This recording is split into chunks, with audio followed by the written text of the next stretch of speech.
बीच पश्चिमी मीडिया ने दावा किया कि चीन की नौसेना इन दिनों एयरक्राफ्ट कैरियर की भारी किल्लत से गुजर रही है। चीन के पास कहने को तो 3 एयरक्राफ्ट कैरियर, लेकिन उनमें सिर्फ एक ही चालू हालत में, जिसके दम पर वो दुनिया को धमका रहा है, जबकि बाकी के 2 एयरक्राफ्ट कैरियर ऑपरेशन को अंजाम देने की हालत में नहीं है। इनमें एक युद्धपोत की मरम्मत की जा रही है, जबकि दूसरे का समुद्री परीक्षण किया जा रहा है। ऐसे में चीनी नौसेना को सिर्फ एक एयरक्राफ्ट कैरियर शेंडोंग से काम चलाना पड़ रहा है। पश्चिमी मीडिया का दावा है कि शेंडोंग एयरक्राफ्ट कैरियर को कुछ रोज पहले ही ताइवान के समुद्री इलाके से होकर उत्तर की ओर जाते हुए देखा गया था। इस वजह से आशंका जताई जा रही है कि चीन इस एयरक्राफ्ट कैरियर के साथ चीन सागर में एक बड़ा युद्धाभ्यास करने जा रहा है। हालांकि चीन की तैयारी आने वाले 7 साल यानी 2030 तक 6 एयरक्राफ्ट कैरियर बनाने की है, ताकि वो समंदर में सुपर पावर अमेरिका को चुनौती दे सके।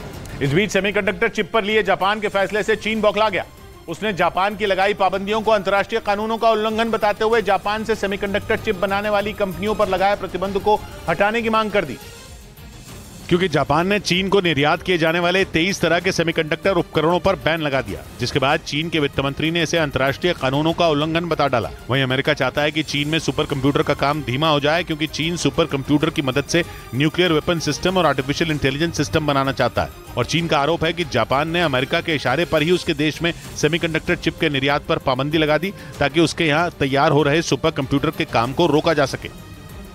उधर पश्चिमी मीडिया ने दावा किया कि उत्तर कोरिया के शासक किम जोंग उन की बहन नहीं, बल्कि उनकी बेटी वहां की अगली तानाशाह हो सकती है। कहा जा रहा है कि किम उत्तर कोरिया की सत्ता में किसी तरह की हिस्सेदारी अपनी बहन को नहीं देना चाहते। माना जा रहा है कि किम ने अगर एक बार अपनी बहन को सत्ता सौंप दी तो वो उस पर पूरी तरह काबिज हो जाएंगी। इसी वजह से वो अपनी बेटी को अपना उत्तराधिकारी बनाना चाहते हैं। और पश्चिमी मीडिया ने यह दावा किम जोंग उनके बचपन के दोस्त के बयान के आधार पर दिया और बताया कि किम के बाद उनकी बेटी उत्तर कोरिया की बागडोर संभाल सकती हैं। किम की बेटी के कई बार सबके सामने आने के बाद यह अनुमान लगाया गया था कि आने वाले वक्त में उनकी जगह वो ही लेंगी। और अब पश्चिमी मीडिया के मुताबिक किम जोंग उनके बचपन के दोस्त ने जानकारी देकर इस बात पर मुहर लगा दी। असल में उत्तर कोरिया के शासक कई बार अपनी बेटी के साथ दिखाई दिए, चाहे वो खतरनाक मिसाइलों का परीक्षण हो या फिर उत्तर कोरिया में हर साल होने वाली परेड हो। इसी वजह से ये खबरें तेज हो गई कि किम अपना उत्तराधिकारी अपनी बेटी को बना सकते हैं। किम जोंग उनके 3 बच्चे हैं, जिनमें पहला बेटा और 2 बेटियां हैं। उधर उत्तर कोरिया के साथ बढ़ते तनाव के बीच दक्षिण कोरिया ने यूरोप के देश पोलैंड के साथ हथियारों की एक बड़ी डील कर ली। दक्षिण कोरिया हथियारों का बड़ा बाजार बनना चाहता है और पोलैंड के साथ हुई उसकी डील को इसी का हिस्सा माना जा रहा है, क्योंकि दक्षिण कोरिया से पोलैंड को तोप और रॉकेट समेत कई हथियार मिलेंगे, जिससे पोलैंड की ताकत कई गुना बढ़ जाएगी। पोलैंड को डर है कि रूस उस पर हमला कर सकता है, क्योंकि रूस के खिलाफ उसने खुलकर यूक्रेन का साथ दिया था और इसीलिए अब पुतिन कई बार पोलैंड को चेतावनी दे चुके हैं। और इन्हीं धमकियों के बीच पोलैंड ने दक्षिण कोरिया से करीब 1370 करोड़ डॉलर यानी भारतीय रुपयों में 1,10,000 करोड़ रुपए की डील की, जिसके तहत पोलैंड को रॉकेट लॉन्चर, K2 टैंक, तोपें, लड़ाकू विमान और भारी मात्रा में गोला बारूद मिलेगा। पिछले साल अगस्त में भी पोलैंड ने दक्षिण कोरिया से 770 करोड़ डॉलर यानी भारतीय रुपयों में 60,000 करोड़ रुपए के हथियार खरीदे थे, जो रकम इस साल दुगनी हो गई। मतलब पोलैंड को डर है कि आज नहीं तो कल यूक्रेन की तरह उस पर भी जल्द हमला हो सकता है। इधर सीमा पर पाकिस्तान की ड्रोन वाली चाल फिर से नाकाम हो गई। बीएसएफ के जवानों ने घुसपैठ की कोशिश कर रहे पाकिस्तान के 2 ड्रोन मार गिराए। घुसपैठ की यह कोशिश अंतर्राष्ट्रीय सीमा के पास अमृतसर जिले के धनोई खुर्द गांव के पास की गई, लेकिन बीएसएफ के जवानों ने ड्रोन से घुसपैठ की साजिश को नाकाम कर दिया, क्योंकि ड्रोन के जरिए नशे के सामान की तस्करी की जा रही थी। बीएसएफ के जवानों ने एक तस्कर को भी पकड़ा। जानकारी मिली कि बीएसएफ ने रात में पाकिस्तान की तरफ से आ रहे ड्रोन को मार गिराया। ये ड्रोन अंतर्राष्ट्रीय सीमा के पास अमृतसर जिले के धनोई खुर्द गांव के पास दिखा। एक स्मगलर को धर दबोचा, जिसके पास से तकरीबन 3.2 kg heroin, high grade heroin मिली है। इस बीच सर्च ऑपरेशन के दौरान एक और ड्रोन दिखा, जिसे ढेर कर दिया गया। उस पर भी नशे का सामान बंधा था, यानी 24 घंटे में पाकिस्तान की तरफ से आ रहे 2 ड्रोनों को मार गिराया गया। उधर पाकिस्तान की शहबाज शरीफ सरकार के स्वास्थ्य मंत्री अब्दुल कादिर ने आरोप लगाया कि इमरान खान को शराब और ड्रग्स की लत है। इसके लिए उन्होंने 9 मई को इमरान खान की गिरफ्तारी के बाद कराई गई उनकी मेडिकल जांच की रिपोर्ट का हवाला दिया और उन्हें नशे की लत होने का दावा किया। इमरान खान की इसी मेडिकल रिपोर्ट को लोगों के सामने लाने के लिए स्वास्थ्य मंत्री अब्दुल कादिर ने प्रेस कॉन्फ्रेंस की और दावा किया कि इमरान खान की मेडिकल जांच रिपोर्ट में शराब और ड्रग्स की बात सामने आई। पाकिस्तान के स्वास्थ्य मंत्री अब्दुल कादिर ने उसी मेडिकल जांच रिपोर्ट के हवाले से इमरान खान को मानसिक तौर पर बीमार भी बताया। साथ ही दावा किया कि मेडिकल जांच रिपोर्ट में उनके पैर में कोई फ्रैक्चर भी नहीं मिला, जिसका हवाला देकर इमरान खान ने कोर्ट से अपनी गिरफ्तारी रुकवाई थी और व्हील चेयर का सहारा लिया था।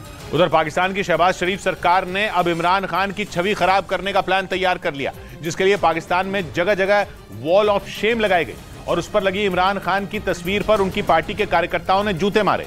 इससे पहले शहबाज सरकार ने पीटीआई के नेताओं के खिलाफ आर्मी एक्ट के तहत कार्रवाई का ऐलान किया था, जिसके बाद पाकिस्तान के मीडिया ने दावा किया कि शहबाज सरकार इमरान की छवि खराब करने का प्लान बना रही है। पाकिस्तान के मीडिया का कहना है कि शहबाज शरीफ इमरान का राजनीतिक करियर खत्म करने पर उतारू हैं, क्योंकि रावलपिंडी में इमरान खान के विरोध में वॉल ऑफ शेम लगाई गई, जिसमें लगी इमरान खान की तस्वीर पर शहबाज शरीफ के पार्टी कार्यकर्ताओं ने जूते मारे।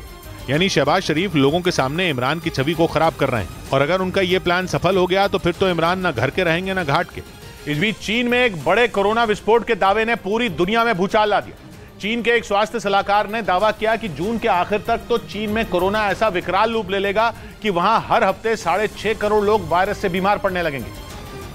और अमेरिका के अखबार द न्यूयॉर्क टाइम्स की खबर है कि अब चीन कोरोना को काबू करने के लिए लॉकडाउन जैसे सख्त कदम नहीं उठाने वाला। अगर चीन का वाकई ऐसा ढीला रवैया रहा तो ये पूरी दुनिया को ले डूबेगा, क्योंकि कोरोना की चपेट में आए चीन के लोगों के घूमने फिरने पर कोई बंदिश नहीं होगी और वो दूसरे लोगों को भी बीमार कर देंगे। 2020 में पूरी दुनिया में कोरोना इसी तरह फैला था और चीन में अभी मचा कोहराम भी उसकी हीलावाली का ही नतीजा है। बीते साल चीन ने अचानक अपनी जीरो कोविड पॉलिसी से तौबा कर ली थी, जिसका साइड इफेक्ट अब सामने आ रहा है। लेकिन शी जिनपिंग का फोकस अब कोरोना पर नहीं बल्कि चीन की अर्थव्यवस्था पर है। और दूसरी तरफ चीन को समंदर में घेरने के लिए पहली बार अमेरिका, जापान और फिलीपींस ने एक साथ ड्रिल करने का ऐलान कर दिया। तीनों देशों की नौसेना यह अभ्यास दक्षिण चीन सागर में करेंगी, जिसे चीन अपना बताता है। उसका आरोप है कि अमेरिका उसे घेरने के लिए वहां अपनी नौसेना की ताकत बढ़ा रहा है और वो जानबूझकर उन देशों का साथ दे रहा है जिनका चीन से 36 का आंकड़ा है। अमेरिका ने ऐलान किया कि वो जापान और फिलीपींस के साथ मिलकर दक्षिण चीन सागर में अगले एक हफ्ते तक एक बड़ा सैन्य अभ्यास करने वाला है। इससे पहले इसने ताइवान के साथ भी दक्षिण चीन सागर में एक बड़ी ड्रिल की थी और उस वक्त भी चीन ने अमेरिका पर उसके खिलाफ साजिश रचने का आरोप लगाया था। हालांकि अमेरिका का दावा है कि ये तीनों देशों के बीच होने वाला सामान्य सा सैन्य अभ्यास होगा, जिसका मकसद किसी भी तरह से चीन को उकसाना नहीं है। उधर भारतीय वायुसेना की बढ़ती ताकत से घबराए चीन ने एलएसी पर रूस से मिले हेलीकॉप्टरों की तैनाती शुरू कर दी। सूत्रों के मुताबिक अरुणाचल प्रदेश की सीमा के पास एलएसी पर चीन अपने देश में बने हेलीकॉप्टर तैनात करने से बच रहा है, क्योंकि कहा जा रहा है कि उसके हेलीकॉप्टर इस काबिल हैं ही नहीं कि भारतीय वायुसेना का मुकाबला कर सकें। खुफिया रिपोर्ट के मुताबिक एलएसी के करीब निगाची इलाके में चीन ने एक बेस पर अपने Z-20 हेलीकॉप्टर के बजाय रूस से लिए गए मी-17 हेलीकॉप्टरों को तैनात किया है। निगाची तिब्बत पठार पर तकरीबन 10,000 फीट पर स्थित है, जो एलएसी के पास के दूसरे चीनी प्रांतों में सबसे कम ऊंचाई वाला इलाका है। यानी उस ऊंचाई पर भी चीन के Z-10 और Z-20 हेलीकॉप्टर कारगर नहीं है, तभी वो रूस के हेलीकॉप्टरों को तैनात कर रहा है, जबकि भारतीय वायुसेना ने पहले से ही एलएसी पर मी-17 को तैनात कर रखा है।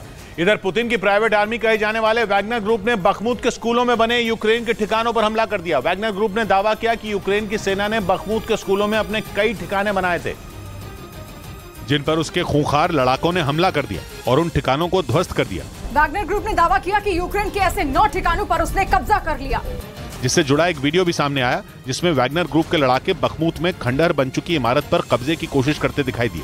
वैगनर ग्रुप ने दावा किया कि ये इमारत एक स्कूल की है जो यूक्रेन की सेना का ठिकाना बन गई थी। हालांकि वैगनर ग्रुप के इस दावे पर यूक्रेन के रक्षा मंत्रालय ने कोई बयान जारी नहीं किया और न ही इस दावे को झूठा बताया। उधर पश्चिमी मीडिया ने दावा किया कि रूस की सेना ने यूक्रेन पर S-400 डिफेंस सिस्टम से मिसाइलें दागनी शुरू कर दी।